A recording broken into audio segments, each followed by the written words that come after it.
The next generation nuclear reactors on today's drawing boards are radically different from the ones you're familiar with, and they're absolutely essential if we want any hope of limiting global warming. I'm Brian Dunning, and you're watching In Fact. Welcome to the show that brings you the real facts behind popular myths. Thorium-powered nuclear reactors are all the rage, with a nearly cult-like following online. How much of that is justified? Well, turns out, a lot of it. Some of it, not so much. The major difference is that thorium is typically used in a reactor with no solid core, called a Liquid Fluoride Thorium Reactor, LFTR for short.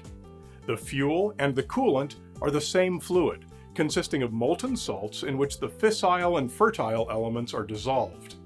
The reactors actually in use around the world are old designs that use uranium solid fuel rods cooled by water, called Light Water Reactors, or LWR for short. And we did have prototype LFTRs working in the old days, but LWRs are what went into worldwide production, leaving us with clunky designs capable of meltdowns and that produce hazardous nuclear waste. The rage around LFTRs claims that they do neither, and rely on cheap, abundant thorium instead of rare and expensive uranium.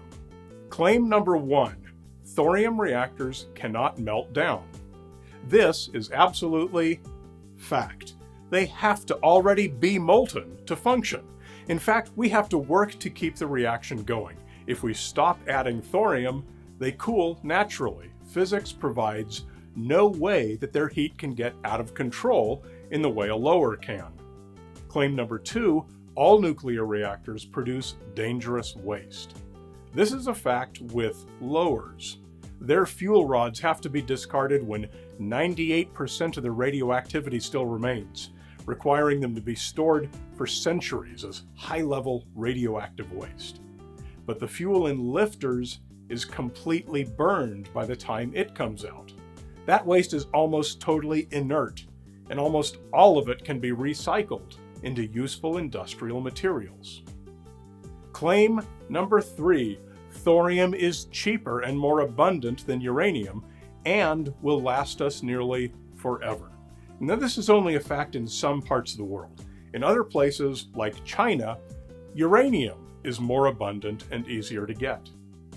Claim number 4, LFTRs were suppressed by the government in favor of LWRs because they can't produce plutonium for nuclear weapons.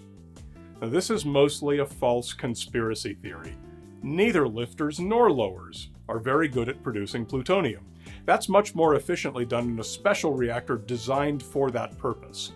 Older, simpler machines called production reactors, of which only a few remain. The real reason LFTRs are not in widespread use is that in the early days of reactor development, they were more complicated and too expensive, and it was easier to put LWRs into production.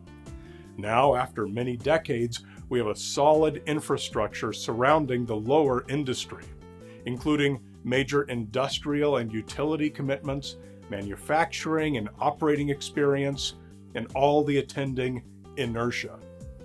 Every credible plan to limit global warming to below about 2.5 degrees requires zero carbon nuclear power to be a big part of the equation.